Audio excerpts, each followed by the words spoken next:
What's up, everybody? This is Jared, just here to remind you that if you like this podcast, be sure to hit subscribe and leave us a rating or review. We appreciate you all and hope you enjoy the episode.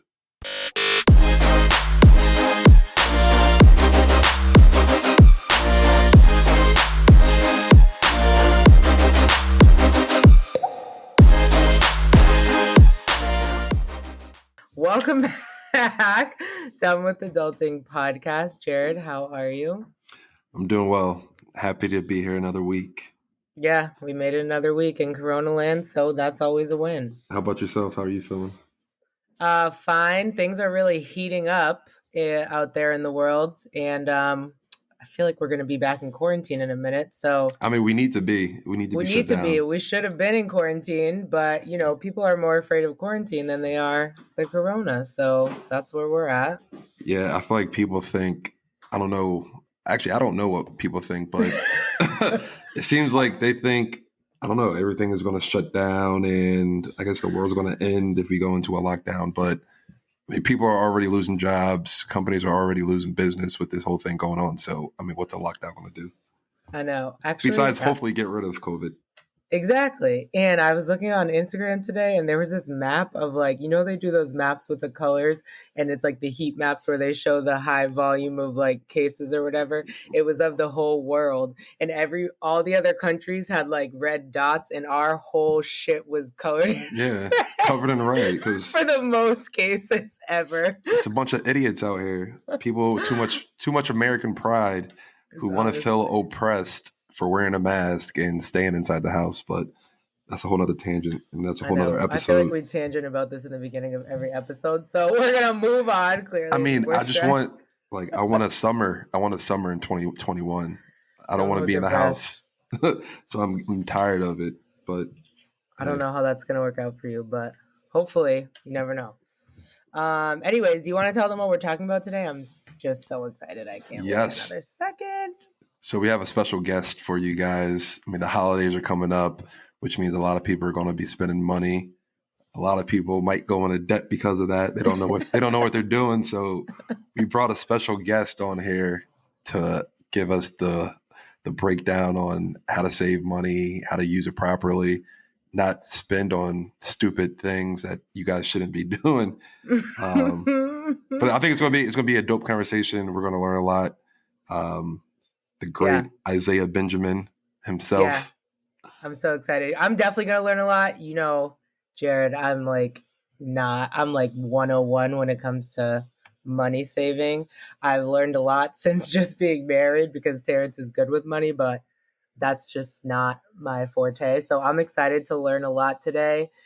We hope it's helpful for you all too. We have so many questions. Hold on, let me do Isiah's quick intro. Isiah Benjamin is a passionate financial wellness advocate who believes everyone has the right to be wealthy. Yes, we love that. He is the founder and chief financial educator at the Benjamin Blueprint, which is a digital platform providing educational resources and products designed to teach and guide its member students to build everlasting wealth for themselves and their families. Fun fact, he is also the chief financial officer and part owner of a cannabis company called Isiah Wellness. We love that as well, which will be opening retail locations in Massachusetts. Okay, I have so many questions, but first and foremost, we are so excited to have you here, Isiah. How are you? I'm doing well. Thank you for asking. I'm excited to be here as well. I was excited when you reached out to just, be a part of Done with Adulting. Cool. So before we get into the 75,000 questions that we have, tell us a little bit more about yourself, your journey to where you are now with starting your companies, plural companies, let's go Black-owned business. I'm lit off that. So yeah, just tell us a little bit more. Okay. Let's see. I would say I'm your average millennial. I think, I'm a true 90s baby. So I know what it's like to have fun both outside and on the internet. I grew up in the middle class, Black suburban neighborhood with a bunch of other kids my age where we just played basketball in our driveways. I know as a kid, my big dream was just being a professional athlete or somewhat of an entertainer. I played ball all my life through college, tried to go pro, but it wasn't in the cards for me. And then after college, I was lucky enough to convince a hiring manager that my sport management degree could be suitable for a career in insurance. So, that's really where the curtain was pulled back for me and my eyes were opened up to the financial world. I spent a little over 5 years as a management and professional liability underwriter. And Yeah.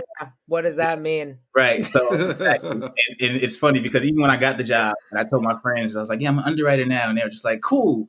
What's that? To break it down, right?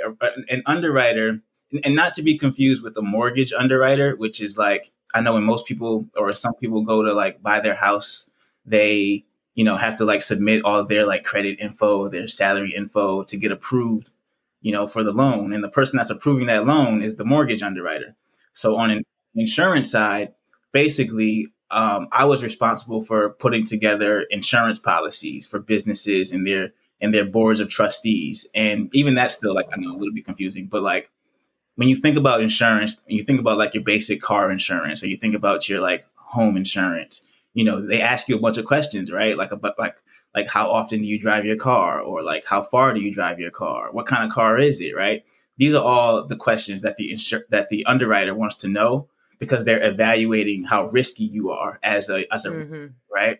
So That sort of make more sense now. right. So that's what I was doing as a management and professional liability underwriter for companies and for businesses where they wanted to insure their business, in case like say like for a nonprofit that's like, they say they're going to donate X amount of dollars to this charity, and then the board member ends up pocketing all that money instead of donating it to the charity, right? That's a misappropriation of funds, and that's illegal. So like That's a big red flag for you. exactly. So what could happen is like they can end up getting sued, and then what would happen is the insurance company would pay out that lawsuit and protect that company and protect that asset and that sort of thing. So that's really what I was doing. And that's where I learned how different types of businesses worked, just in my profession, because I was dealing with small businesses, medium-sized and large-sized businesses, from startups and to companies that had been around for years. And I was really able to, part of my job was to analyze their financial statements, and in seeing just how these companies not only make their money, but then to see like where their money goes, how they manage to stay in business, even when they don't appear to have any money, to me was just like mind blowing. And I know there was nothing sexy about it, really. There was, it wasn't the most fun thing to do. I literally sat in a cubicle and just looked at financial statements all day. But I was passionate about it because it allowed me to help people. It allowed me to help people protect their businesses. You know what I'm saying? But then it really became clear to me that everything I was learning could be taught to people on an individual level, especially people in the community, Definitely. And because I was going to ask you that, like, to make that connection with, so like with your past experience with business financials and having that big purview of different, just like experiences with different types of businesses, big and small, how did you essentially like translate that to sort of what you're doing now, which is helping people, families, young people, manage their wealth and understand what wealth is, how to get it, et cetera? Like, how did you sort of make that transition? No, yeah, great question. So what I did was, because my eyes were so wide open now, I realized that there wasn't a lot, that this info wasn't something that most people knew, or the regular person or average person knew. So the first thing, or even some things I knew and I wasn't applying to my own life. So really the first thing I did for me was get my financial house, in order. By having like those open conversations with Tati, my wife, about our finances, making sure that we were not heavily in debt. So, the first thing we did was like, all right, listen, we're going to get ourselves out of debt. You know what I mean? Just by side hustling, and then automate our savings and build up an emergency fund, that sort of thing. And then because it was so fun doing it as my job and then doing it for myself personally, I was like, now I want to be able to help other people do this as well. Now I want to be able to spread this information to not only my family and friends, but, everybody out here that I know, could use this information. And that's That was really never taught this information in school when they were exactly. preparing us to be adults. It's by design that we're not taught financial management in school. Back in the day, so like when the just a quick history lesson. Yeah, back yeah. No, I love history. back when back when the school board was put together, like in the early 1900s, John D. Rockefeller. I know people probably heard the Rockefeller name, like wealthy family and all that. So he was one of the members on the education board back then, and they deliberately kept financial management off the curriculum for schools because I think he was quoted as saying that, like, I want a nation of workers, not a nation of thinkers, right? So if like imagine what it would be like if we all were able to think for ourselves when it came to like managing our money, or we're taught this from early age, and how more far along we all could be, right? It's crazy. It's crazy. Whoa. Okay, so before we get into like the nitty gritty, can you just like give us your definition of what wealth is? I feel like when people think of money, they think of like, oh, like I need to get rich, I need to whatever. And I think it's bigger than that. Correct me if I'm wrong, but can you give us your definition of like what wealth is, how you define it, and then How do we Yeah. get there? if you're up for it, how do we get there? And like 7 other follow-up questions. How does it vary like by race? Like is how wealth is perceived, like wealth in general. Give us what you got. For sure. For the record, being rich is nice. I'll say that. But wealth is more about, I think, abundance, and it's not just money. It is, money is included in that because we talk abundance of money to be wealthy. But more importantly, um, time, right? And like inspiration and influence as well, like in other people's lives, especially people that we care about, especially people that we care for, and want to be better, and want to uplift them as well. So I know that we always prioritize money when we think of wealth and being rich, but really for me, wealth is about, more importantly, time, and then just like being able to have an influence or impact in the people, in the lives that you care about the most. And I think for Black people, when we hear the term wealth, we instantly associate it with whiteness, which Mm-hmm. I understand, but it couldn't be further from the truth. I can tell you for a fact that wealth is not determined by race or your gender. Your income might be, because America is racist and discriminatory, wealth gap, income gap, pay gap, and all that. But wealth is determined more by your choices, and how disciplined you are, right? And how much effort and faith and belief you have in yourself, I think. I love it. And I just another thing I hate, right? I also hate that in the Black community we correlate celebrity and luxury with wealth as well. Oh yeah, of course. I think we need to realize that we can be wealthy and still just be chilling and be regular, simple. You know what I mean? Like we need to practice more stealth wealth, I think, in our community, because a lot of times, as soon as we get that 6-figure salary, we want to show that we got to go get the Lexus, we got to go get the Range Rover, which is fine. Don't get me wrong, I want a Porsche. I'm not going front, but but like we can practice some stealth wealth along the way, and without having to put so much pressure on ourselves, I think, and attention and all of that on ourselves, if that makes sense. You know what I mean? Definitely. And there's this meme out there. It's like this guy who has nothing but chains on and flies cars. And they're like, oh, look at him. He's so rich. He's so wealthy. And then there's a picture of like Bill Gates or this like random, like regular Joe in just regular jeans or sweatpants. And this guy is like a billionaire. Right. So it's just like the way society portrays rich people, or maybe it's just the Black community. But I definitely get to what you're saying. When you said that comment about going out to buy the Lexus as soon as we get the salary, this is totally a sidetrack note, but I've been rewatching The Chappelle Show on Netflix, and there was that episode where Black people get all the reparations from slavery.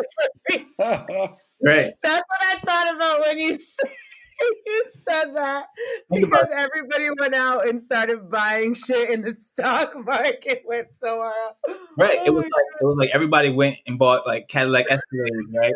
And then the Cadillac stock went through the roof, right? Which so all right, we talk about wealth. Let's talk about something real quick. So the PS5 just dropped, right? Oh my God, do not even get me started on this, Everybody please. everybody has to go and get the new PS5. And then on top of that, the iPhone 12 is either just dropped or is about to drop, right? Can you put price tags on both of those things? The I think the PS5, PS5 like I don't know. 600. I think it's like 600, 500, 600. It's 500. And then the iPhone is what? 1,000 at least. Yeah. All right, so check it. So we're 5 seasons into the PS5, PlayStation. We're 12 seasons into the iPhone. And I'm sure you guys know people who have every single one of them, right? 1 through 5 and 1 through 12. But how many of those people have Apple stock or have Sony stock? You know what I'm saying? Preach. Yes, I know exactly what you're saying. Preach. But I think also like the disconnect for me, like I'll even speak just from like myself and my own knowledge. Like, yes, I've had many of the iPhones 1 through 12. My brother has every PS5, but like I don't, and this is one of the questions I was planning to ask you, but in terms of like investing and owning stock in these companies, that like not only do we not learn the basics of financial management and budgeting, it's like, especially when you're growing up, like I feel like when we're in college and in our, early mid 20s, this is just like never talked about. And then you get to your late 20s and your 30s when you're trying to like, And that's all you hear about. pull it together and like get your shit in line, and you're like, where do I even start? Exactly. I feel like a lot of people are scared to just hop in there and throw their money into the stock market because they're unaware of what it can do and actually just how to view the stock market themselves, which is the issue. I think it comes from that. I think it comes like it's a trauma response, right? Where we're scared because we might not understand from jump, so we don't want to lose anything. And then it's like, all right, I put my money into the stock, and then it's like, when am I going to see a return? You know what I'm saying? It's like instantly. It doesn't happen right away. We don't think that it's worth anything, or we don't think that we have time to even learn. And I mean, we can get into investing a little bit, but the greatest tool or the greatest thing when it comes to investing is really just time. You know what I'm saying? That's your greatest, I think, strength or asset is. So we have to get out of that like instant gratification, which I know is like, everything these days because everything is so attainable, everything's at our fingertips. So it's hard. But yeah, it really just comes to a matter of like understanding that you're not gonna get to eat the fruit that you just planted today, right? You have to really take the time to educate yourself and then, take a leap of faith, but a calculated leap of faith. You're not gambling, you're investing in something because you did the research, in the specific stock or company. And then you think that stock or company is going to continue making money or be around for a long time. So you buy a piece of it, right? Like, yeah, I feel like our community, at least, they like fast money. Right. And they don't want to just put something in there and like gradually or see it grow slowly, but gradually. They'll just try to put their money into something quick that get them a quick dollar as soon as possible. And I think, like you said, that's the issue. For somebody who's never invested in anything in their life, like if you had to give them, because I'm wondering, like, there's so many apps out there now that are like, oh, we'll help invest your money. And then some people prefer to use financial advisors. Like if you were going to give someone like the first 1 to 3 steps to like making your first investment, what would you say? Okay. That's good because I would say 1, get out of debt. Don't invest if you still have a ton of bad debt, right? Like if you have like credit card debt, if you have thousands of dollars in debt, don't waste your time investing because you're not going to actually be making any money. You're not breaking even. You know what I'm saying? So get out of that bad debt. And there are many different strategies to do that. We're going to talk about that, but I like that as a first step. Yeah. And then create a cushion for yourself, right? Create like a minimum of $1,000 or a minimum of $500, whatever you feel comfortable with. Create that cushion so that you don't feel like you're blowing your last bit of money, right? Mm-hmm. So And the then cushion, I have a question for that. The cushion is an emergency fund. That's just it should be separate from your emergency fund. Yeah, because Okay. you should have your emergency fund. That's just something that you just don't touch. But you want to have your discretionary income that you want to grow, that you want to help use to grow your wealth with. And when I say discretionary income, what I really mean is obviously we all want to lower our expenses as much as we can, right? And then we want to try to increase our income as much as we can. And then that cushion in between, in the middle, that's our play money. That's where we get to really build our wealth or use to invest in different stocks but so I won't even say invest in stocks for your first investment. I would say your first investment should be in your employee retirement plan. So most of us have 401ks, right?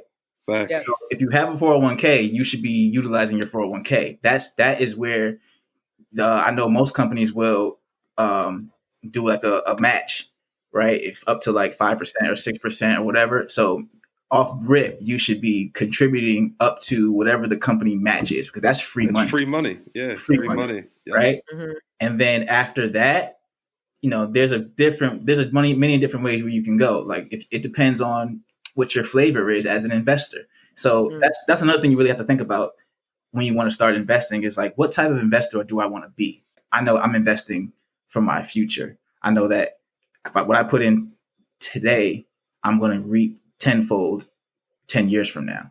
So it's like, that's shit. We're talking retirement plans.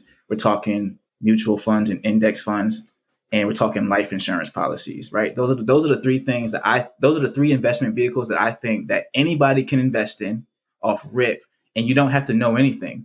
Like it's totally passive. You just put the money in, and then in 10 years, you look back. You're sitting on it. Yeah. Exactly. You're sitting on it, and you're thanking yourself for doing that, for making that sacrifice 10 years ago. And you can do small amounts, and it can come straight out of your paycheck, and you won't even know that it's gone, that it's missing. Yes. Exactly. It's so weird though, because not weird, but like I have a retirement, I have like life insurance, I have those things, but I never considered those things investing. I mean, I know they're investments, but like that's not what I think of when I think of investing. So I was kind of like not even giving myself credit for even having been doing that. You know what I mean? Like, Yeah. I guess I am investing. Yes, AJ, you are an investor. Yes. You are an investor for sure. I'm lit. I've had conversations with people before in regards to 401ks and them putting in at least what their company is matching. And they were so strapped for money that they were scared to do that. But I just want to like harp on that point. If your company is giving you a certain percentage of the matching, you have to match that. It's free money. Right. No matter what your financial status is right now or whatever type of situation you're in, it's free money and it's going to come back to you at the end of the day. So make sure you guys are at least doing that. Right. Don't sacrifice something in the short term, like or for something for wealth in the long term. Is really what you're saying. You know what I mean? Yeah. If you think you're going to be strapped for cash, then go get a side hustle. Go find a way to make more money. You know what I'm saying? Increase your cash flow. That's a whole different topic. Okay, so I feel like as millennials, right, a lot of us are just swimming in debt, like For sure. between the college debt and then because somebody told us to go get our master's right after college because for whatever reason that was for. So then you got that debt, you got credit card debt, a car loan for sure.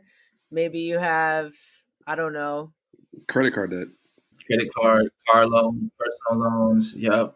So now we're up to our ears in debt, and to the point where it probably feels like for some people, especially if you're somebody who had to take out loans for all 4 years of college or 6 years or however many years of school you did, like you might be hundreds of thousands of dollars in debt. Yeah. Which is like, that sounds wild. Oh shit. So like, yeah. So your first step to like sort of like investing and getting your money right is getting out of debt. So can you just talk a little bit more about that? Like, especially if you have these really big numbers of debt and it's like, where do I even start? What's the best first step to take? That type of stuff. Yeah, no, thanks for bringing that up because I think I should preface it by not all debt is created equal, right? Mhm. If you have mountains of student loan debt, that I get how that can feel, heavy, and how that can feel like a burden. But student loan debt isn't actually the worst kind of debt, right? Student loan debt was an investment in your education, and hopefully you have a job now, and hopefully you're have some type of salary where you can pay your student loans. And student loans typically have like a interest rate below 5% or at 5%. So I always say that any debt that has an interest rate 5% and below is actually not that bad. It's not necessarily bad debt.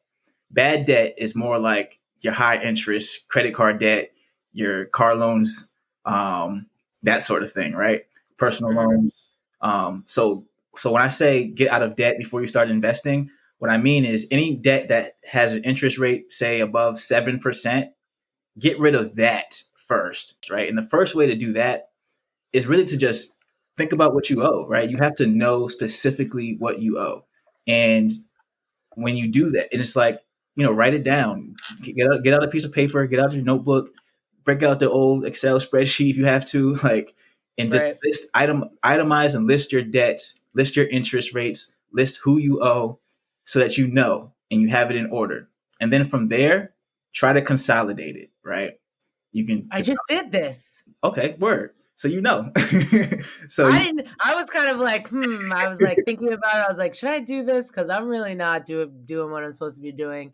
But Well, ever since I did it, I feel a lot better. nice, and that's great. So there's two ways to consolidate, right? There's many ways, but the main two ways to consolidate is you can do a consolidation loan, or you can just do like a balance transfer on a credit card. So I always say, know what you owe, then try to consolidate it with a balance transfer card, or just transferring it onto your card with the lowest interest rate. And then from there, And then you yep, got to put your credit cards in your sock drawer yes, and take them off all your accounts. That's what I had to do recently. Asia, What? listen, no, I hear that. Well, I hear actually, that This because is real you know what life. happened. well, actually, no. Isn't it bad? Doesn't it hurt your credit when you cancel a credit card or something like that? Yeah, so you got to put them in the drawer. Right. Don't cancel the card. Don't cut them up. Don't close your accounts. Don't do that. Just like Asia said, put them in the drawer somewhere, hide them from yourself so that you don't use them. Because I'll tell you right now, the first thing I did when I got out of credit card debt was get back into credit card debt. Right. Yeah, I feel the like cycle. I've gotten out of credit card debt before and been like, ooh, like I feel so good. And then I get right back into it. And it's so frustrating because I'm just like, it happens so fast. It's like, how the hell did I even get here? Like literally, I was just at zero and now I'm not. And so for me, I was like, I have to put this card in the drawer. Also, pro tip, I had to take that shit off my PayPal account because that's a very easy way to check out during online shopping. But that's good. Like, Oh my gosh, it's like so it can be so overwhelming and it's tempting, I feel like, especially too because we're at home. It's yeah. like we are just at home scrolling, getting ads thrown in our face. You haven't Yep. been able to go to a store and just shop, Yeah. so you just want You to feel like you need to buy buy something. something. Yeah. That's funny. Yeah. Because you know what it is? It feels good. I think it's like a hit of dopamine. They say, like, when you go on like a shopping spree or you buy yourself something, it just makes you feel good, which is cool. Yes. But it's like, I don't know. I guess when we talk about, for me at least, when we talk about building wealth, it's always just like, buy something that or buy a gift that will keep on giving, right? That will provide some joy now, and then also provide some joy 5 years, 10 years from now as well. To me, Right. that's the ultimate win-win, right? Speaking of gifts, so we're about to get into the holiday season, Word. and I feel like a lot of people's credit cards are going to probably skyrocket, maybe hit their max. What are some of your suggestions for people who just want to go shopping and just blow everything on their credit card? Yeah. I think I read something once where it was like people will go holiday shopping in like November, December, and then they'll still be paying interest in their minimum balances on their credit cards all the way until the next holiday season. Facts. Which is That's me. Which is crazy. Every year until this year. And Until this I'm year, making right. a change.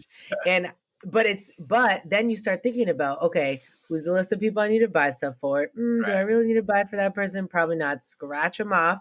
And then, like, I guess budgeting for those gifts. I don't Yeah. know. I mean, you tell us. What do you think is like the Yeah. best way to approach the holiday season? Yeah. So the best way to approach, I think, is just to be intentional and to be strategic, right? Which, if that means a budget, then create a budget for yourself. And it's like, if you want to create or have a set amount for yourself, like if you say I'm only going to spend $1,000 this holiday season, then only spend $1,000, not 1,001, not 1,000, just 1,000. If that's what you set, and then figure out how you're going to go about doing that. So it's like, yeah, you know what I mean? Whether it be, if you have to get crafty and make your own gifts by hand or design your own gifts by hand. Find those Black Friday deals. Yes. Find those Black Friday deals. Here's the thing about holiday shopping and Black Friday, and It's not really a deal. holidays in general. No, they're deals, but like I think the pressure that we all feel when it comes to like the holiday season to buy gifts, it's holidays are designed to trick us into spending our money, right? Corporations use these holidays to have these flash sales. You understand what I'm saying? So it's like, all right, now let's take advantage of them. So let's know that, and then let's create a plan to say how we're going to go about spending, our dollars, and how we're going to go about making sure that we at least, one, don't go into debt. And if we're going to go into debt, then at least we have enough money to pay it off. And what I mean is, like, I'm not against credit cards by any means. I love credit cards because I like to hack them for their points, right? So what you can do is, if you know that you're going to say spend $1,000 on holiday gifts, then go ahead and use your credit card and spend $1,000, get those rewards points, and then immediately take your $1,000 from your bank account and pay off that credit card in full. That way, you'll obviously stay within your budget, and then you'll get those rewards points that you can use to spend either next year on the holiday or on your travel or wherever. Well, I don't know, nobody's going anywhere now, but you know what I mean. Hopefully one Like, day. just be strategic. Exactly, but it's really just about being strategic, and like you said, using those deals to your advantage. I'll give you guys an example. So you guys know my wife and I just had a baby, and she wanted a push gift, and I that was the first I've heard of such a thing. Oh yes, I saw this on Instagram. Isaiah, and I was gonna ask you about this. It's like a new millennial thing. Yeah, right. It was this push gift. I was like, what is this phenomenon we're talking about? So then, so I was like, all right, babe, I'll get you a push gift or whatever. So I got her a Peloton bike, right? And so I was like, is this a push gift or is it a snapback gift? Oh, Hey, two birds, one stone. Exactly. A gift that keeps giving. So check, right. So you see where I'm going with this, Jared. Yeah. So Peloton, as you guys know, these bikes are expensive. They're not cheap by any means. I think the bike we got was like 20. I don't even want to say, but it was. Yes. I need to know. It was 25. It was above 1,500. It was below, say, 2,200. So what's in that range, right? Okay, we'll give it an even 2,000. Okay, bet. So I had three options when it came to buying this push gift, they call it. I love this. I could have just paid it all in cash, right? Just paid it all in cash, or put it all on my credit card, the full amount. I could have done that, or I could have what's the other option? Financed. I could have, right. So I financed it, and so Peloton was running this. They're running this special. I'm only saying this because I'm a shareholder, but Peloton was running this special. They're running this special right now where they will do 0% interest financing for, I think it's up to 36 months. So that's like 3 years. Oh yeah, where you can just pay like the monthly payment, which is like $50. So to me, that was a no-brainer, right? It was like, I can pay the full amount in cash. I could put it on my credit card if I wanted to and just pay the minimum amount on my credit card. That would have been dumb. Or I could do the promotional offer that they were offering, which was to pay the 0% interest, right? And just pay the $50 a month like a gym membership. You know what I'm saying? So it's like, I now have this beautiful bike. It is beautiful. It's worth every penny. And you love the Peloton now. I do. I made sure I got myself a pair of shoes as well. but you see my point though. Like, so take advantage of these promotional offers, especially if if you're gonna buy that big ticket item and they offer financing, make sure that the financing is 0% interest. Because if they're gonna charge you interest, make sure it's going to be low interest. But 0% interest is, again, that's a no brainer. It's basically free money, right? Where it's just like, all right, if I can only pay the minimum for now, and then it's like we can have people come over and use it if they want. It's an asset now. You understand what I'm saying? Have somebody come over a couple days out the week. They'll pay it off for the month for you. Yes. And I've seen, honestly, I thought of you, Jared, because I've not ever thought about getting a Peloton. If I ever said that out loud, I think Terrence would literally bust out laughing. But recently they added Beyonce ride. Right. Once they announced that, their stock went up. Then their stock went up. Yeah. Do I need a Peloton now? I'm like, wow, the power of Beyonce. Like literally, I considered a Peloton when I heard it, because when I knew about the Peloton and they didn't have Beyonce, I was like, who wants that? Who wants that thing? No Beyonce songs. If I'm gonna ride a bike, I'm gonna ride a bike to Beyonce. Right. Power of a name. It's crazy. You know, the crazy part is, so the other day I was on the Peloton or whatever, and I was like, they were like, yeah, put together your playlist or whatever. And I have Tidal. I like to support Black-owned businesses. So, so I was like, how is Beyonce a Peloton partner, but they don't even have Tidal? And Tidal is her husband's company. You know what I mean? All they had was, that's coming soon. Spotify. Yeah, I'm sure. I was like, all they had was Spotify and Apple Music, and I was like, something's not right here. You gotta get in on board meetings and set them straight. Yeah. But yeah. That's funny. So what else can people do? Like, I know a lot of companies like usually are hiring, I feel like, during the holidays for part-time workers. I feel like a lot of kids coming home from school do that type of stuff, like work during break. So I was going to ask what type of side hustles. Yeah, like especially like, I don't even know if you have this answer, but like especially in this COVID land, right? Like, I mean, a lot of people aren't necessarily comfortable with leaving their homes and going into, work at a Walmart or something. Yeah. So are there any COVID safe side hustles that people can pick up during the holiday season to help like either pay for their holiday season or pay it off? Yeah, that's a good question. So like you said, like first, I know a lot of obviously retail stores and outlets they're always looking for extra help during the holidays, whether it's like working at Nordstrom's or whatever, like they know that there's going to be a heavy flow of traffic, COVID or not, people are still going to go shop. Right. Which is crazy, but whatever, it is what it is. So like America, right. We're consumers by default, but so yeah, I mean, pick up that retail side hustle gig if you want to. If you don't want to and you want to just stay home, like I said, like I think if anything that this pandemic has taught us is taught us to get creative in our own spaces and like stay home and create like an online store, like create like a holiday if you like cooking, like holiday recipe cookbook or something like that, or like like I said earlier, like you can design and create your own holiday cards, maybe if you're crafty, or like and sell those, or like just give those away instead of buying expensive gifts. I don't know.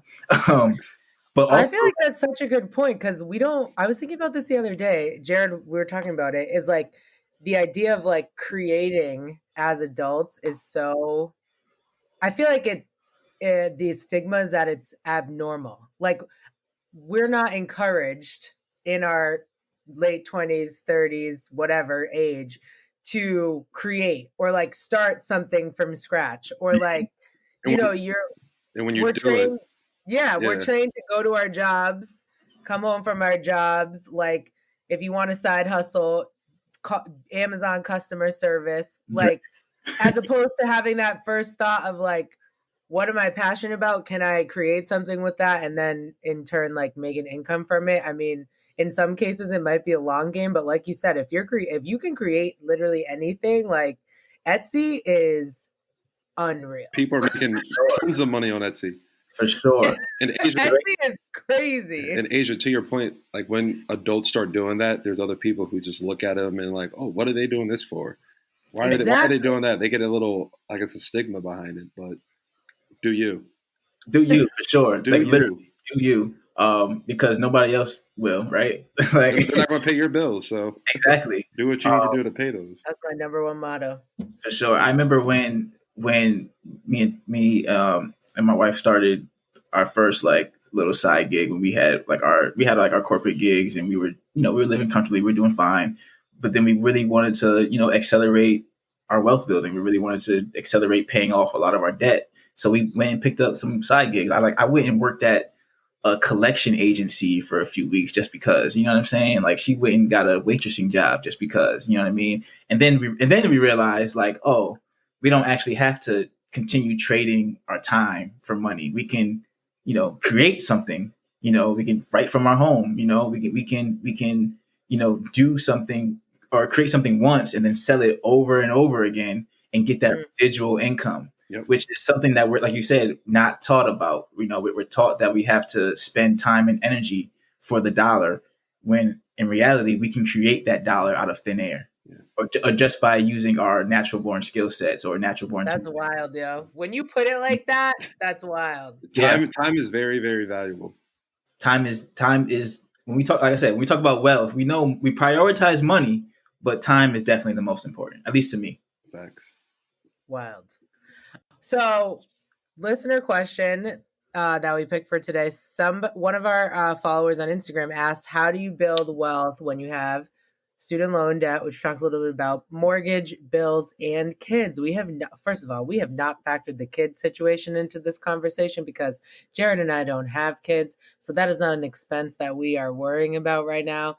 But kids are expensive, as you know. You're a new father, so yeah, let us know. Yeah. Kids are expensive, and because they don't, they're just here to just live off you. They don't care at all. I have roommates. Exactly, literally. So yeah, I have a newborn. She's a month old, little over a month old now, and then I have a 9-year-old. As far as like managing like all of our expenses, I think it's just a matter of really just honing in and being intentional about your spending, right? Run like monthly audit checks on ourselves. Like I know, but everybody hates the word budget, right? It sounds nasty. It's like, oh, I got a budget, but it's like really all you need to do is spend maybe 30 minutes each one day, 30 minutes out of a month, and just continue to, examine where your money is going. You know what I'm saying? Like, go through your bank statements and just look at what was a need versus what was a want. And then once you start to narrow down on just where your values are and what you actually want to be putting money into and what you want to actually be building for it, and have a clear vision of what your goals are and where you actually want to be, then you'll start to move towards that direction, right? And nobody's ever going to get it right the first time, right? It's just a matter of constant review and refine. That's it. It's just review and refine. And it's literally 30 minutes, one day, once a month. Like that's all it really takes. You know what I'm saying? So I really just want to encourage people to not get so either ashamed or not get so like thinking that like it's a burden that they just can't overcome. It really literally just takes a little bit of effort. And then that effort is going to compound. That's a financial term for you. Compound over time. You know what I'm saying? As you just continue to, like I said, review and refine over time. So I think too, that's something I didn't used to do that I try to do now as consistently as possible. And it's so funny because when we go through life on a day to day, you're just doing things and like you're going to Starbucks. Yeah, your routine. Coffee is like $1,000 there. Then you're going to, you're doing all this stuff and you don't even realize at the end of the day, like you went to Starbucks 5 days a week and you spent $10 every time. And now your Starbucks bill is all of a sudden $150. You don't even realize it because you're just doing your regular every day. So I feel like that is such a good tip in terms of just like auditing yourself, like check yourself, hold yourself accountable. And you really can't, I feel like you really can't be afraid to just like look your shit in the eye. Like, this is what I have going on. Start cutting back a little bit. Yeah. I'll say this too, to your point about cutting back. It's like, or even just like we talk about being done with adulting, right? Let's go back to kids and let's start paying ourselves an allowance, right? So it's like, if we're going to prioritize saving, then it's like, all right, let's see where things aren't necessary to our day to day, or aren't things that really are important. So it's just like, when we get that first paycheck, we first will save, or make sure we pay ourselves first, like pay like 10% of our salary or whatever. It just goes immediately into savings. And then the rest of the money goes towards our bills or whatever. And then we pay ourselves a monthly allowance of, whatever amount is suitable for your lifestyle. And then once you hit that figure, say if it's 300 for the month, once you've spent $300 on yourself, whether it be coffee, whether it be just random eating out, or whether it be stuff for your kids, once you hit that figure, say, all right, no more. I'm done for the month, or I'm done for the week, and then you just wait until the next paycheck. And then when the next paycheck comes in, you have the set amount that's automated now that goes to your savings that is building on its own. And then you have your allowance that comes in, and you use that allowance. And then, you know what I'm saying? So what I'm talking about is really just creating systems for ourselves so that we're not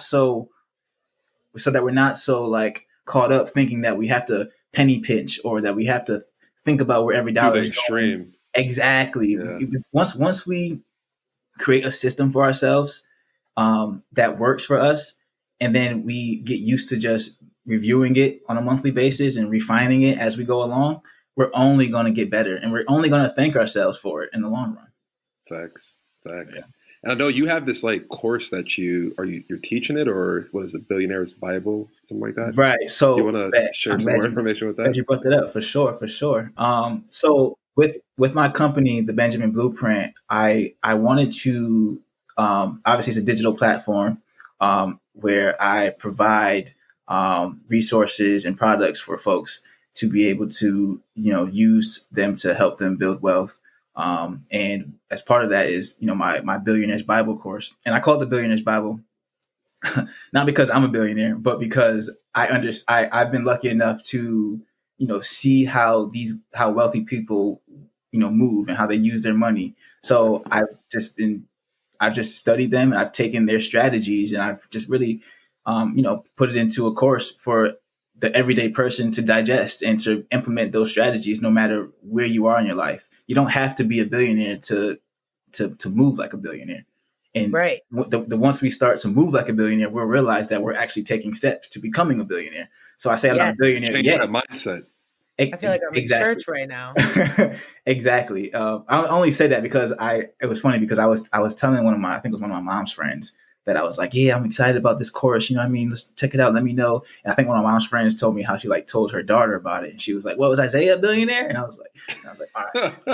Well, clearly the course isn't for her, right? So, she doesn't see the vision. She doesn't have the vision. Right. Exactly. But hey, we're no adulting experts. It's fine. That's funny. But yeah, so my course is really it's really to help folks get, I call it a value aligning experience, because really what I'm helping people realize is maybe your values are just a little out of whack, and maybe you just need to be recentered. You need to check yourself, run that little audit check on yourself to just get refocused on what you actually care about in life, what actually drives you, what wakes you up every day, what are you passionate about, what are you living for, what are you working so hard for, right? Why? Exactly. What's your why? Exactly. So once we figure that out, and once we start thinking about what we're doing all of this for, and why we're all here, then money follows value, right? Money, wherever we put the value, money will follow it. So wherever your values are, whatever gets you up every day, whatever makes you excited, that's where you're going to put your dollars, believe it or not. So it's like, once you start thinking about it that way, then you can start to figure out and be intentional about your money and start to implement certain plans. So yeah, my course is really just to help folks, one, get realigned with their values, two, help you get out of debt and stay out of debt. I show you how to make more money, whether it be negotiating a higher salary at your current job, whether it be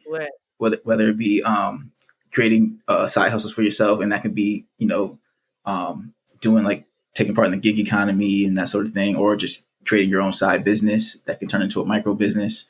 And then I show you how to just invest your money for passive income as well, so that you're getting that money without having to trade so much time and energy, so that it's coming to you, making money in your sleep essentially. And then I show you how to become your own bank, which is a whole nother topic, but it's like really, I'm showing you how you get to fund your lifestyle and how you get to always pay yourself, whether if you're going to borrow from yourself now, then you'll pay yourself back later, but the money is always coming from you versus from an outside institution because you've invested in certain wealth accumulation vehicles like life insurance or like a 401k. Financial literacy. Yeah, exactly. That's really what it's all about. And it was a passion project for me. Just the whole Benjamin Blueprint, the whole company really is a passion project for me because, like I said, it was one of those things where I realized that a lot of this information that I had, or a lot of these skills that I had built just in my job, wasn't stuff that was taught to us. It wasn't stuff that the average person knows. And then I realized that I could apply it to my own life. And then, I began to do that and I began to have fun with it. And so I wanted to just spread the information. I wanted to, find a way to get creative during this time where I was just at the house in the crib. I wanted to be helpful. You know what I'm saying? So I'm so excited. I have my copy. Let's just say that Jared and I both have our copies. And I actually was able to watch the first video, the intro that's like 10 minutes long. I'm super excited to finish the course. And can you let our listeners know too, like how they can access it, get to it, drop your IGs, like how can all of our listeners support and follow and all that stuff? Yes. So you guys can follow me on Instagram at the Benjamin Blueprint. And then on my page there is where you'll have the links to all of my courses, all of my, I call them my wealth cheat codes, where I also have free resources where you can download. I would say you guys can obviously email me at thebenjaminblueprint@gmail.com. I do. I don't know if you want me to announce the special. Yeah, let them know the special. Right. So I was telling Asia, I wanted to obviously gift all of you guys with a copy of my Billionaire's Bible course with the special promo code and special discount code for all of the DWA listeners. So if you just use promo code DWA, you will have access to my course at 50% off. Again, that's 50% off. So, take advantage of that. Because honestly, I think obviously the value and the content in my course is it's unsurmountable. And it's like, you'll thank yourself later. Believe me. Invest in yourself. Exactly. And that really and truly, that's the greatest investment that you can make. I think Warren Buffett said it himself. We all know who Warren Buffett is, right? Like the greatest investor of our generation. He said it himself. The greatest investment you can make is in yourself. And that's in obviously your time, your education. So check out my course, y'all. Like I'm only giving y'all gems. I'm really only giving y'all stuff that I've done and applied in my own life as well. I'm going to get some popcorn. I'm going to get Terrence. We're going to throw up on the computer and it's going to be a learning situation. Okay. I'm so excited. Thank you so much for offering our listeners 50% off. That is love. For sure. You guys, we will put all that information in the episode description in the show notes of this episode. And as Jared said, thank you so much again for coming to hang with us. We are just so appreciative and excited. And if anybody has any other questions for Isiah as well, you can reach out to him on Instagram or via email. And yeah, thank you so much for coming. For Dropping sure. jewels. We appreciate it. Love. Appreciate it. Yes. So if you guys like this episode and this podcast, feel free to give us a subscribe, a rating, or a review and tell a friend. Yeah, make sure you follow us, Done With Adulting Pod on Twitter, Done WTH Adulting. We'll have all his information on the Insta. So make sure you guys interact and engage and give him a follow. Yeah. Again, thank you so much for being here. We're super appreciative and we will talk to you guys next week.